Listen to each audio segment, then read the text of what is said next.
ओम गुरु ब्रह्मा गुरु विष्णु गुरुदेव महेश्वरा गुरु साक्षात् परम ब्रह्म तस्मै श्री गुरवे नमः। योगेश्वर श्री कृष्ण भगवान की जय। ऐं सरस्वत्यै नमः। पूर्व का प्रसंग एक बार स्मरण करते हैं।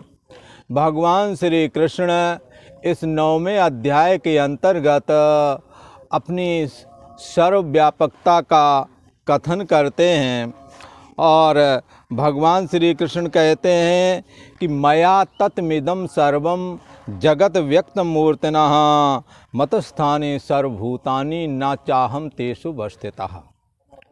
इस श्लोक करके भगवान श्री कृष्ण ने अपने को समस्त जगत में ओत प्रोत अर्थात परिपूर्ण बताया है। ऐसा कोई भूत प्राणी नहीं जो भगवान के आश्रय में ना हो।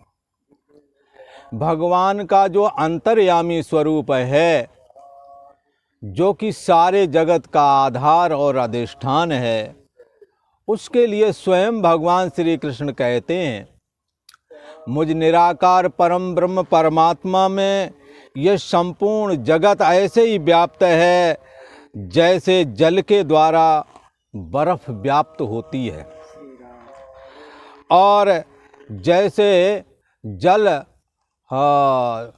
बर्फ के हर टुकड़े में हर सिल्ली में परिपूर्ण होती है, ऐसे ही इस जगत के कण कण में ईश्वर समाया हुआ है। एक कण की सिद्धि के लिए भी ये परमात्मा की सत्ता चाहिए। जैसे मिट्टी का चाहे घड़ा हो या मकान हो अथवा घड़ा कुल्हड़ क्यों ना हो, सबके लिए मिट्टी का आधार चाहिए। एक ढेले के लिए मिट्टी का आधार चाहिए। ऐसे ही अहम त्वम इदम, मैं मेरा तू तेरा करके जो ये जगत का पसारा है, इस सब में ये परमात्मा समाया हुआ है, ऐसा कहा। भगवान श्री कृष्ण कहते हैं, मुझ परम ब्रह्म परमात्मा के आश्रय में ये जगत संकल्पात्मक रूप से स्थित है और इसका आधार और अधिष्ठान मैं बना हुआ हूँ। बोले किस रीत से? क्या ऐसे ही आधार और अधिष्ठान बने हुए हैं जैसे कोई कुर्सी जो रखी हुई होती है वो जमीन के आधार में होती है? क्या ऐसे ही? बोले नहीं, ये ऐसे ही आधार में स्थित है जगत जैसे सोने के आश्रय में आभूषण रहता है।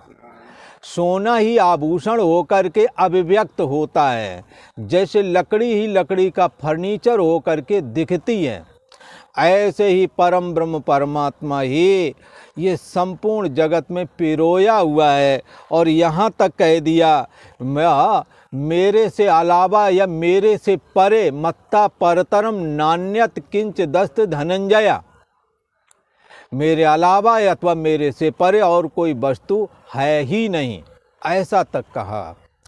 इस करके ये साबित होता है, जो ये लोग भजन गाते हैं, सब गोविंद है, सब गोविंद है, गोविंद बिन नहीं और, सब गोविंद ही है, ऐसा जो भक्त लोग गाना गाया करते हैं, ये बिल्कुल सही है। भगवान श्री कृष्ण कहते हैं, मुझ चैतन्य सत्तात्मक निराकार परमात्मा के सत्ता के द्वारा ये माया समस्त जगत की रचना करती है। मयाध्यक्षेण प्रकृति सूयते सचराचरम, ये प्रकृति मुझ परम ब्रह्म परमात्मा की समीपता पा करके संपूर्ण चर अचर जगत की रचना कर देती है। कैसे? जैसे स्वप्न अवस्था में भगवान श्री कृष्ण का जो अंतर्यामी स्वरूप है, जो हमारी और आपकी बुद्धि देश का साक्षी है, जिसको गीता यहाँ आत्मा करके कथन करती है, उस आत्मा की समीपता मात्र से मन के अंदर ये स्वप्न अवस्था वाला जगत बन करके एक क्षण में तैयार हो जाता है। चलने वाले, स्थिर रहने वाले, चर अचर दोनों प्रकार के प्राणी वहाँ पर हूबहू ऐसे ही दिखने लगते हैं जैसे कि यहाँ दिखते हैं। ये कैसे बन गए? वहाँ मन में संकल्प जगत का है और उस संकल्प को सत्ता मिली है आत्मा की। इसलिए मुझ निराकार परमात्मा में ये जो जगत है ये संकल्प के आधार से स्थित है। सत्ता मेरी प्राप्त हो जाती है और ये जगत सतसा दिखने लगता है, जिसके लिए श्री रामचरितमानस में कहा, जासु सत्यता से जड़ माया, भास सत्य एवं मोह सहाया। इस परम ब्रह्म परमात्मा की सत्ता पा करके माया की कृपा से मोह सहाया, मोह यहाँ कहते हैं माया को, माया की सहायता पाकर, माया की सहायता क्या है? अहम त्वम इदम आदि जो ये जगत है ये मन में रहता है, मन ही समष्टि में माया है। इसलिए मन कहो, माया कहो, प्रकृति कहो, जगत कहो, चार नाम बपू एक। ये एक ही के चार नाम है। माया ही जगत बनी हुई है, जगत ही मायक है, मन ही माया है, प्रकृति ही मन है, कुछ भी कह सकते हैं। प्रकृति का व्यष्टि रूप मन है, मन का समष्टि रूप माया है। जैसे शरीर का व्यष्टि रूप एक अंगुली है, अंगुली का समष्टि रूप ये सारा पिंड है। सारे मन मिला दो इक्वल टू माया, और माया को परछिन्न बना दो, इसके अंग अलग अलग कर दो तो सबके अंदर मन बन करके बैठ जाती है। और सबके अंदर अहम अस्मि होने की सामर्थ्य, मनों के अंदर मैं हूँ ये कहने की सामर्थ्य उस चैतन्य सत्तात्मक जो आत्मा है, जिसको भगवान श्री कृष्ण का अंतर्यामी स्वरूप कहते हैं, उसकी सत्ता पा करके ये मन अहम अस्मि होकर के सत्य जैसा होकर के दिखने लगता है। इसलिए रामायण में कहा, जासु सत्यता से जड़ माया, भास सत्य एवं मोह सहाया। माया की सहायता पा करके, उसकी सत्ता ले करके ये सारा जगत मन संकल्प, मन के अंदर जैसा संकल्प होता है वैसा ही संरचना स्वप्न में हो जाती है।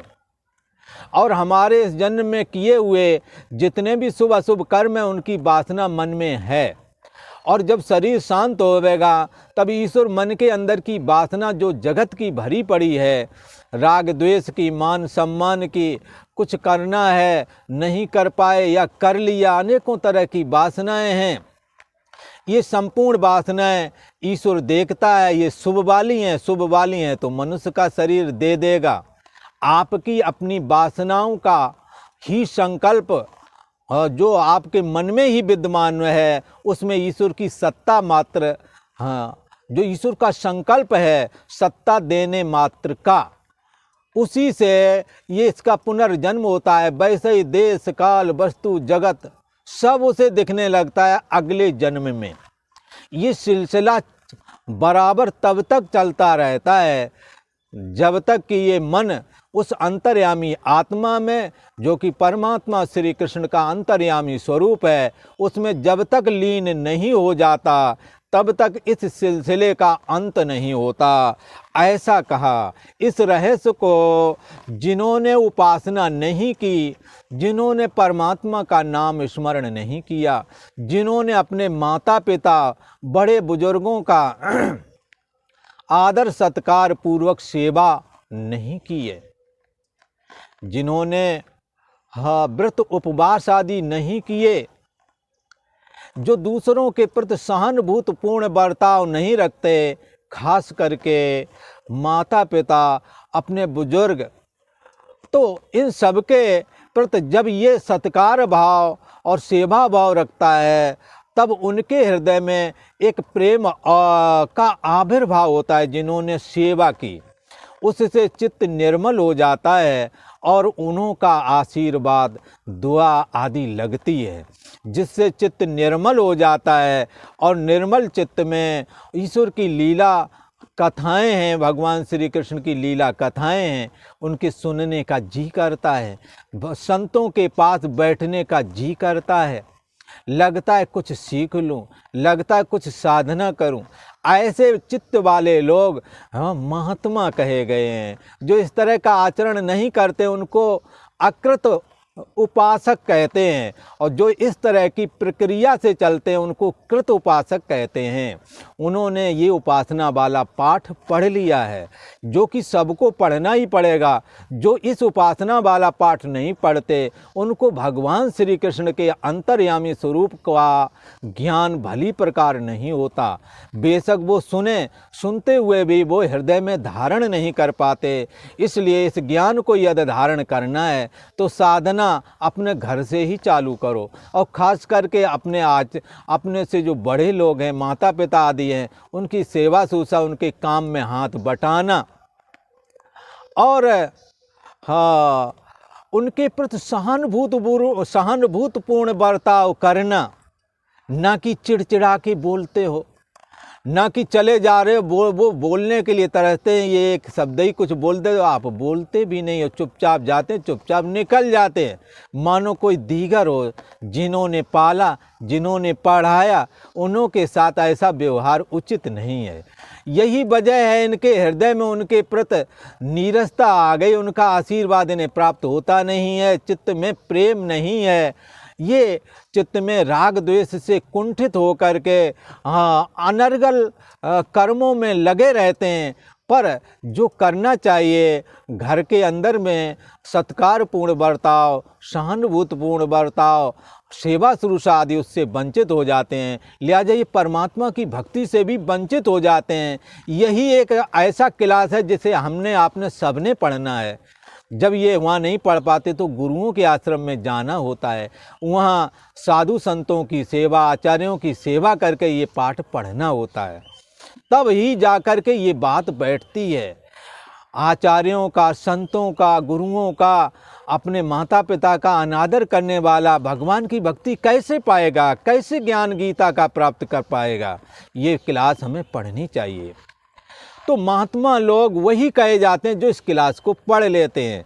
ऐसे महात्मा लोग भगवान श्री कृष्ण कहते हैं कि मुझको संपूर्ण भूतों का सनातन बीज मानते हैं।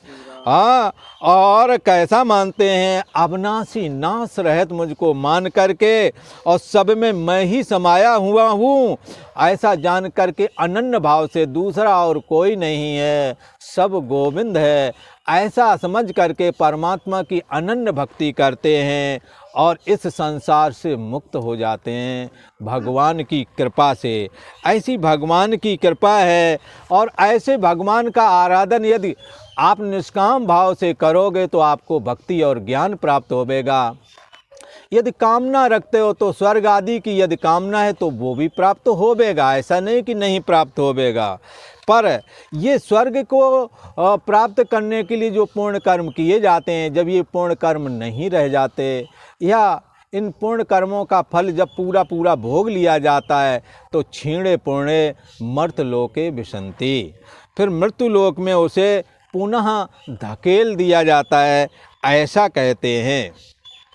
तो भगवान श्री कृष्ण कहते हैं पुण्य कर्म खास करके यहाँ यज्ञ आदि को ग्रहण किया गया है। कर्म कांड की, यज्ञ कराने की जो विशेष विद्या वेद में वर्णित है, जिसको त्रय विद्या कहते हैं। 3 प्रकार की विद्या, यज्ञ रूप कर्म कांड कराने की विधि, जिसके द्वारा स्वर्ग की प्राप्ति होती है। भगवान श्री कृष्ण कहते हैं त्रय विद्या माम सोमपा पूत पापा। इन तीनों प्रकार के यज्ञ वाली कर्म कांड विशेष की जो विद्या है, इसके द्वारा ये साधक सोम रस का पान करता है। ये सोम रस को, ये एक सोम नाम की एक लता होती है, जिसका रस निकाला जाता है, जो अवमंत्रित मंत्रों से अच्छी तरह से अवमंत्रित किया जाता है, फिर उसका पान करके यज्ञ की पूर्णता मानी जाती है, उससे ये साधक पवित्र हो जाता है। तो यहाँ पर सोम रस का मतलब सोम रूप बल्ली जो है, जो लता है, उसके रस से ही ग्रहण करना। तो उसको ये पान करके स्वर्ग के पवित्र स्वर्ग के योग पवित्र हो जाता है ये साधक, और वहाँ देवताओं के भोगे जाने योग दिव्य भोगों को ये भोगने लगता है। परंतु कब तक? जब तक आपने जो पुण्य कमाया है वो रहेगा तब तक। जैसे आप किसी होटल में रहने लगें और जब जितने दिन का बिल चुकाया है उतने दिन ही आप रह सकेंगे, बाद में कहा जाएगा आपका समय पूरा हो गया, आप कमरा को खाली करें। भगवान श्री कृष्ण कहते हैं ऐसे साधक जब स्वर्ग लोक में जाते हैं तो उसके विषय में भगवान श्री कृष्ण कहते हैं, ये गीता का 9वां अध्याय है और 21वां श्लोक है। ते तं भुक्त्वा स्वर्गलोकं विशालं क्षीणे पुण्ये मर्तलोकं विशन्ति एवं त्रैधर्म अनुप्रपन्ना गता गतम काम कामा लभन्ते। भगवान श्री कृष्ण कहते हैं, हे अर्जुन, ये कर्म कांड के 3 प्रकार की जो यज्ञ कराने की कर्म कांड की जो ये विशेष विद्या है जिससे स्वर्ग की प्राप्ति होती है, उससे जो पुण्य बनता है उससे उस विशाल भोगों वाले स्वर्ग का ये भोग करता है साधक। ये लोग उस विशाल स्वर्ग लोग को भोग करके जब पुण्य क्षीण होता है तो क्षीणे पुण्य मर्त लोके विशन्ति। पुण्य क्षीण होने पर इनको मृत लोक में पुनः जाना होता है। पुण्य क्षीण होने पर मृत लोक की इनको प्राप्ति हो जाती है पुनः।